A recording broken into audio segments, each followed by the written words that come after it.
यहाँ पर 29 तारीख को, यानी कि कल पुलिस को ये जानकारी मिली कि सोशल मीडिया पर कुछ वीडियो वायरल हो रहे हैं जिसके अंदर दिख रहा है कि बहुत बड़ी संख्या में तलवारों का प्रदर्शन किया जा रहा है और तलवारों को आसपास के इलाके में हिंदुओं के घर में बांटा जा रहा है और यह संदेश दिया जा रहा है कि अगर बांग्लादेश जैसे हालात नहीं बनाने हैं तो आप इन हथियारों को अपने पास रखें, अपनी सुरक्षा खुद करने की कोशिश करें, हम आपको हथियार चलाना भी सिखाएंगे।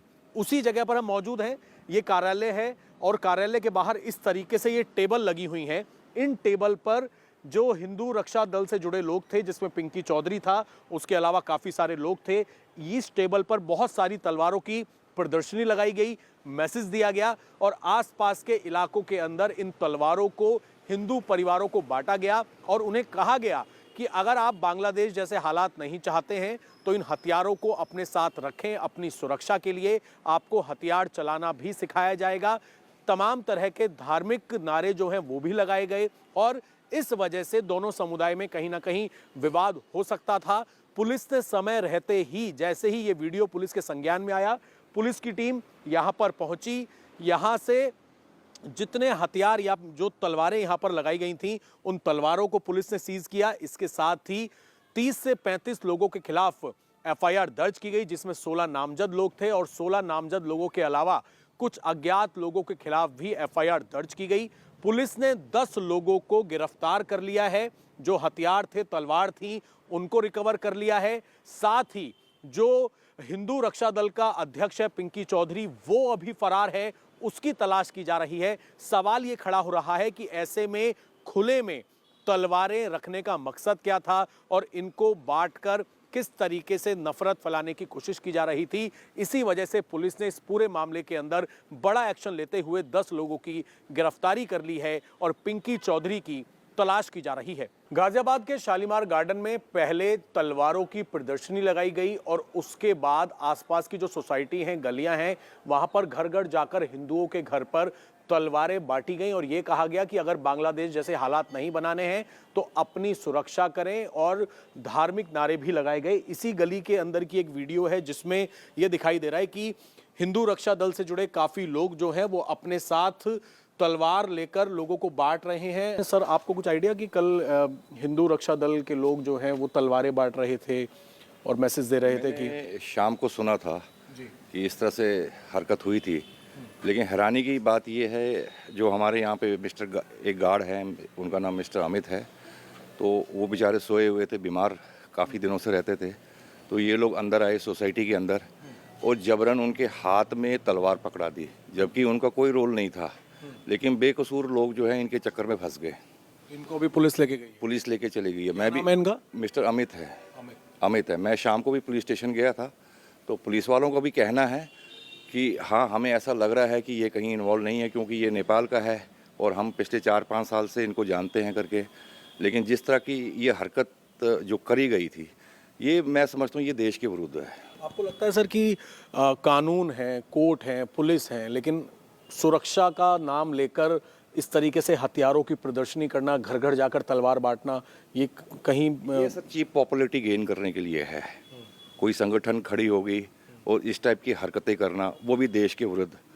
तलवार उठाना, हथियार उठाना, इसके नियम बने हुए हैं। कोई भी नागरिक जो है इस तरह से तलवार नहीं उठा सकता। और अब कहा गया पिंकी चौधरी, अब बता रहे हैं कि जो बाकी लोग तो काफ़ी पकड़े गए हैं, पिंकी चौधरी ही फरार है जिसने सब कुछ ऑर्गेनाइज। सर, पिंकी चौधरी के अलावा भी बहुत ऐसे कार्यकर्ता है जो बाद में मुझे शाम को पता चला वो स्विच ऑफ करके फरार हो गए हैं और उनका कोई अता पता नहीं है। लेकिन सुनने में आया है कि पुलिस के कुछ, कल जब मैं पुलिस स्टेशन गया था, कि कुछ पुलिस के 5 ऐसे ऑफिसर्स हैं जो सस्पेंड हुए हैं।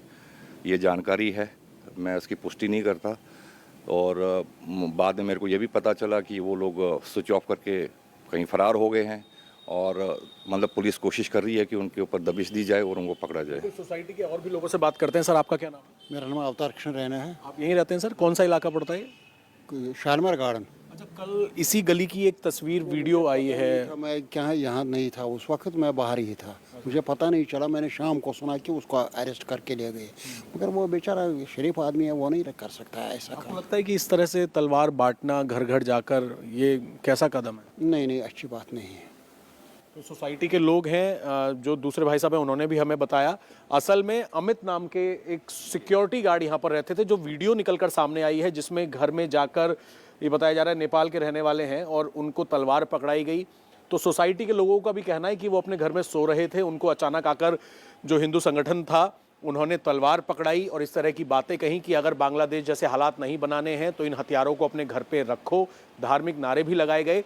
और लेकिन हैरानी की बात यह है कि जो इस पूरे प्रोग्राम को ऑर्गेनाइज कर रहा था पिंकी चौधरी, इस हिंदू संगठन का जो अध्यक्ष है, वो ही फरार है। पुलिस ने 10 आरोपियों को गिरफ्तार किया है और बाकियों की तलाश लगातार की जा रही है। आज आपको हिंदू रक्षा दल की तरफ से शस्त्र बांटे गए हैं, तलवार दिए गए हैं, क्या कहना है आपका, क्या कहेंगे इसमें? जी कहना तो क्या है, बस जो पड़ेगा देख लेंगे। नहीं, क्या संदेश मान रहे हैं आप? आपको ये शस्त्र मिला है तो इसका क्या कुछ उपयोग करेंगे और क्या कुछ संदेश देना क्या चाहेंगे? करना जी, जो पड़ेगा उसके हम देख लेंगे। और क्या है, उसका उपयोग तो करना ही है अगर पड़ेगा। हाँ, तो हिंदू रक्षा दल की तरफ से आपको दिया गया। जय श्री राम।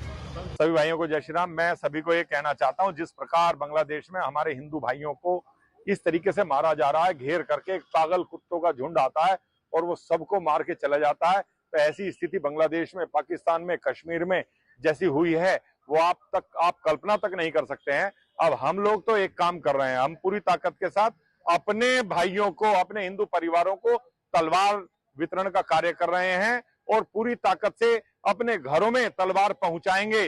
क्योंकि वैसे तो सरकार को हर हिंदू को लाइसेंस देना चाहिए, लेकिन वो लाइसेंस नहीं दे पा रहे हैं, पता नहीं क्या कारण है।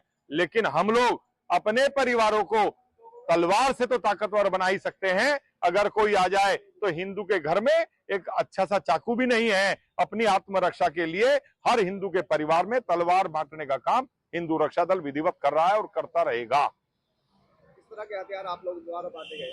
तलवार थे, फरसे थे, तो ये तलवार और फरसे रखने का हर हिंदू का दायित्व बनता है, कर्तव्य बनता है कि वो अपने घर में रखे। अपनी आत्मरक्षा के लिए हर घर में तलवार पहुंचाने का काम हिंदू रक्षा दल करेगा। लगभग कितने हथियार आप लोग? लगभग आज लगभग 250 के करीब तलवारें हमने बांटी हैं और हम इसी प्रकार तलवारें बांटने का काम करते रहेंगे। ये लोग सभी गाजियाबाद से थे या गाजियाबाद से बाहर के भी थे? जिन लोगों को आपने वो हथियार दिए? नहीं, हमने आस पड़ोस में बांटे हैं। अभी अपने क्षेत्रों को मजबूत करेंगे, फिर आगे जहां भी हिंदू रक्षा दल के कार्यालय हैं, जहां भी हमारी शाखाएं हैं, वहां मेरा यही है सभी कार्यकर्ताओं से कहना, अपने अपने क्षेत्रों को आप मजबूत करें। इन जिहादियों से डरे ना। ये जिहादी जिस तरीके से गाजर मूली की तरह हिंदू को काटने का एक दिमाग में आप एक मंशा लिए बैठा है, उसके मंशा ये कामयाब नहीं होनी चाहिए। क्योंकि हिंदू कभी हिंसा नहीं करता है। हिंदू लेकिन अपने बचाव के लिए तलवारें जरूर रख सकता है, वो हम कार्य कर रहे हैं। हिंदू रक्षा दल के संयोजक संकेत कटारा, जो कि एडवोकेट भी हैं, वो इस वक्त हमारे साथ मौजूद हैं। संकेत जी, ये जो टेबल यहाँ पर लगी हुई हैं, यहाँ की वीडियो हमने देखी, बहुत सारी तलवारें रखी हुई हैं, संदेश दिया जा रहा है घर घर जाकर कि बांग्लादेश जैसे हालात नहीं करने, तो आप हथियार रखें। अब पुलिस ने इसमें एक्शन लिया है, FIR दर्ज हुई है, 10 लोगों को गिरफ्तार किया है। क्या प्रोग्राम था, पूरी बात बताइए। प्रोग्राम ऐसा था कि हम किसी को ना तो डराने के लिए ये कार्य कर रहे थे, ना किसी को धमकाने के लिए ये कार्य कर रहे थे। जहाँ पे जो कार्य किया गया था, ये हिंदुओं को यह समझाने के लिए कार्य किया गया था। सबके घर घर तलवार बांटी गई थी कि आप अपनी आत्मरक्षा में घर पे अपने तलवार होनी चाहिए। क्योंकि आजकल जैसा माहौल चल रहा है, आज का बहन बेटियाँ सुरक्षित नहीं है, बांग्लादेश में इतने घटनाएँ हो रही हैं और हमारे देश में भी जिहाद जैसी घटनाएँ लगातार बढ़ती जा रही हैं। तो हमने ये कहा कि एक संदेश देने का काम किया। हमने कोई अराजकता नहीं फैलाई, किसी को मारा नहीं, किसी को काटा नहीं, घर घरों में तलवार दी थी कि भैया आप अपने परिवारों को सुरक्षित रखो, अपने लोग सुरक्षित रहें, बहन बेटी सुरक्षित रहें। आने वाला वक्त आप क्या कह दोगे हैं? जैसा कश्मीर में हुआ, जैसे बंगाल में हुआ, कहीं घटना यहाँ ना हो जाए, तो उसके लिए हमने ये तलवार वितरण कार्यक्रम रखा था। तो अब इस पूरे मामले के अंदर पुलिस ने FIR दर्ज की है। कई नामजद हैं, कई अज्ञात लोग हैं, 10 लोग तो गिरफ्तार कर लिए हैं, तलवारें सीज करी हैं। जिन लोगों को बांटी गई थी, कई सिक्योरिटी गार्ड हैं, उनको भी पुलिस उठा कर ले गई है। तो पुलिस का और कई लोगों का ये कहना है कि जब कानून व्यवस्था है तो आप लोग ऐसे ओपनली तलवार रख रहे हैं, तलवार बांट रहे हैं, इससे माहौल ख़राब हो सकता है। भाई साहब माहौल तो कहीं खराब ही नहीं हुआ ना। एक्चुअल में अगर आप एफआईआर देखेंगे, एफआईआर में पुलिस ने लिखा है कि तलवार बांट रहे थे, यहाँ पे भीड़ इकट्ठा थी, रोड जाम हो गई, एम्बुलेंस रुक गई और पता नहीं किस किस तरीके के आरोप लगाए हैं। अरे भाई ऐसा तो कोई कार्यक्रम हुआ ही नहीं। आप ये देखिए, खुद देख सकते हैं यहाँ पे रोड से कितना दूर है, आप खुद दिखा दीजिए। रोड से बिल्कुल साइड में ये कार्यक्रम हो रहा था। मैं एक बात कहता हूँ, चलो ठीक है, प्रदेश में योगी सरकार है, वो जो वैधानिक कार्रवाई कर रही है, हम भी कह रहे हैं चलो आपने कार्रवाई करी, लेकिन एटलीस्ट झूठी एफआईआर तो मत कीजिए। हमने जो क्राइम दिख रहा है आपको, उसी की तो एफआईआर करेंगे, या फिर अनावश्यक कुछ भी आप जाम दिखाइए ना। पुलिस के पास अगर एक सिंगल वीडियो हो कि कहीं जाम लगा हो, कोई एम्बुलेंस रुकी हो या किसी प्रकार की कहीं अराजकता फैली हो, एक गवाह दे दे। भाई साहब हम कह रहे हैं हम जीवन भर हिंदू रक्षा दल कार्यालय नहीं खोलेंगे। पिंकी चौधरी कहाँ है? ये कहा जा रहा है कि कई लोग तो गिरफ्तार हुए लेकिन पिंकी चौधरी फरार हुए हैं। पिंकी चौधरी जी तो कहीं वीडियो में भी नहीं है। पिंकी चौधरी जी का इस मामले से कोई मामला ही नहीं है। वो भाई उनके वो अध्यक्ष है ना यहाँ पे, तो वो यहाँ पर थे उस वक्त जब ये प्रोग्राम? नहीं, वो बहुत बाद में आए हैं इस कार्यक्रम के बाद, लेकिन पुलिस ने यहाँ पे 8-10 जिप्सियों को लाकर, फोर्स बनवाकर, क्यूआरटी मंगवाकर ऐसा माहौल व्याप्त किया कि ऐसा लगे जैसे हम लोग किसी आतंकवादी संगठन के सदस्य हैं। अगर किसी प्रकार की कोई अराजकता हुई हो, किसी पे तलवार चलाई हो, किसी को डराया हो, किसी को धमकाया हो, आप यहाँ से लेकर पूरे कहीं पतास कर सकते हैं। लेकिन ये गलत तरीके से एफआईआर करना, इस बात का बहुत तगड़ा आंदोलन किया जाएगा। पुलिस के संपर्क में है अभी पिंकी चौधरी या नहीं? पुलिस के संपर्क में नहीं है। हम उसमें कानूनी रूप से मूव करेंगे कोर्ट में, और कहीं ना कहीं कोर्ट से भी इनको फटकार लगेगी इस चीज़ के लिए। आप कैसे देखते हैं इस पूरे प्रोग्राम को? गलियां मैंने देखी, जो सिक्योरिटी गार्ड थे वो घर में थे, उनको तलवार दी गई और उनको पुलिस ले गई है। इस प्रोग्राम का मकसद क्या था? नहीं, तलवार देना गलत क्या है? तलवार देना कोई गलत काम? अगर अपनी सुरक्षा के लिए अगर कोई हम पे हमला करने आए तो क्या हमें अपने हथियार रखना भी मना है? हमारे देश में ऐसा क्या चीज़ है जो कि हम अपने लिए सुरक्षा के लिए हथियार नहीं रख सकते? बताइए, गुनाह है? पुलिस ने एफआईआर की है ना, मैं तो इसीलिए आपसे सवाल पूछ रहा हूँ। नहीं, पुलिस यहाँ तो, ये यहाँ का देश ऐसे है, वहाँ पे बांग्लादेश के बारे में कोई बात नहीं कर रहा है। वहाँ खुलेआम मारकाट हो रहा है, कोई रोक टेक नहीं है, कोई मुकदमे नहीं है। बताइए। देखिए, बिल्कुल हिंदू रक्षा दल के संयोजक हैं और भी लोग हैं, उनसे हमने बात की। इनका ये कहना है कि अपनी सुरक्षा के लिए तलवार बांटी गई थी और जिस तरीके से पुलिस ने एफआईआर दर्ज की गई उसमें इनको आपत्ति है कि पुलिस ने ये दिखाया कि सड़कें जाम हो गई थी, जबकि प्रोग्राम सड़क से काफ़ी अंदर हो रहा था। फिलहाल पुलिस ने एफआईआर दर्ज की है और इन लोगों का कहना है कि कानूनी तरीके से कोर्ट में ये अपनी बात को रखेंगे।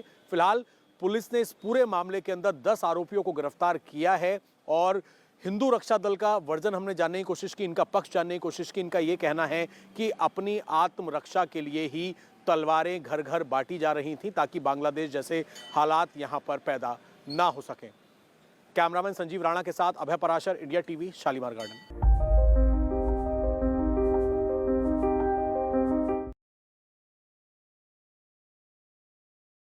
दोस्तों, ये जो प्लेटफॉर्म आप देख रहे हो इसका नाम है सही, और ये सही में सही है और इसके कुछ फीचर्स अगले 15 से 20 मिनट आप तसल्ली से इत्मीनान से बैठ जाइए और मोनू मानेसर का एक एक कच्चा चिट्ठा मैं आपके सामने खोलता चला जाऊंगा। आप देखते चले जाइए और मोनू